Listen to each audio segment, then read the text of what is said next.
മഹാലക്ഷ്മി സീരിയലിന്റെ ഇന്നത്തെ episode detailed promo റിവ്യൂയിലേക്ക് എല്ലാവർക്കും സ്വാഗതം. അങ്ങനെ അനന്തവും മാർക്കോയും ആകെ വിഷമിച്ചിരിക്കുന്ന സമയത്ത് ഡിവൈഎസ്പി അങ്ങോട്ട് വരുന്നുണ്ട്. അല്ല, നിങ്ങളെന്താ ഇവിടെ ഇങ്ങനെ ആകെ വിഷമത്തിൽ?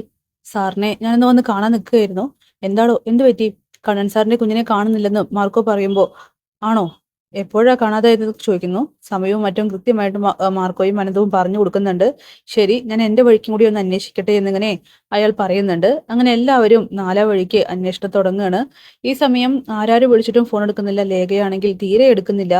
അതുകൂടി ആകുമ്പോൾ മഹിക്കും അതുപോലെ കണ്ണനും ടെൻഷൻ ഒരുപാടാവുകയാണ്.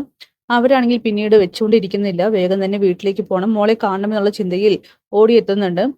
അങ്ങനെ ലേഖ ജനാല വഴി നോക്കുന്ന സമയത്ത് കണ്ണന്റെ കാർ വന്ന് നിൽക്കുന്നതാണ് കാണുന്നത്.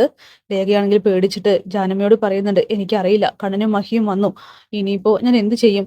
എനിക്ക് വയ്യ, കുഞ്ഞിനെ കാണുന്നില്ലെന്നുള്ള വാർത്ത ഞാൻ അവരോട് പറയില്ല, ഞാൻ എങ്ങനെ അവരുടെ മുഖത്ത് നോക്കി ഇത് പറയും എന്നൊക്കെ പറഞ്ഞ് ലേഖയാണെങ്കിൽ കരഞ്ഞുകൊണ്ട് ഓടി ഉള്ളിലേക്ക് പോവുകയാണ്.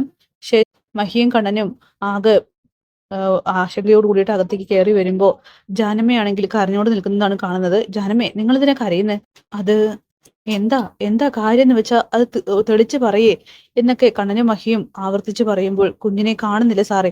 ഇത് കേട്ട് മഹിക്കാണെങ്കിൽ ആകെ വല്ലാതെയാവുന്നുണ്ട്. അവളും കണ്ണനും ഞെട്ടിത്തരിച്ചങ്ങനെ നിൽക്കുന്നു. എന്ത്, കുഞ്ഞിനെ കാണുന്നില്ലെന്നോ? അതോ അതെ, ലേഖ കുളിക്കാനായിട്ട് എന്നെ ഏൽപ്പിച്ചിട്ടാണ് കയറിയത്. ഞാനാണെങ്കിൽ അടുക്കളയിലേക്ക് ചെന്നു. കുഞ്ഞിനെ ഇവിടെ വാതിൽ തുറന്നിട്ടിട്ടാണ് കിടത്തിയിരുന്നത്. ആരോ വന്ന് എടുത്തിട്ട് പോയെന്നാ തോന്നുന്നതെന്ന് പറയുമ്പോൾ ഇത് കേട്ട് മഹിക്കാണെങ്കിൽ തന്റെ ജീവൻ തന്നെ പോകുന്നത് പോലെ തോന്നുകയാണ്. അങ്ങനെ ഈ സമയം നമ്മുടെ നീരമോളാവട്ടെ ആ ഒരു മാലിന്യ കുമ്പാരത്തിന്റെ നടുക്കിൽ അങ്ങനെ കിടക്കുകയാണ്. അവിടേക്കൊരു ഭിക്ഷക്കാരൻ വരുന്നുണ്ട്. കുഞ്ഞിനെ കാണുമ്പോൾ തന്നെ അയാളാണെങ്കിൽ ഇതെന്താ ഒരു കുഞ്ഞെന്ന് പറഞ്ഞുകൊണ്ട് കുഞ്ഞിനെ വാരി എടുക്കുകയാണ്. എന്തായാലും ഒരുപക്ഷെ രക്ഷകനായി തന്നെ ആയിരിക്കണം അയാളുടെ അവതരണം.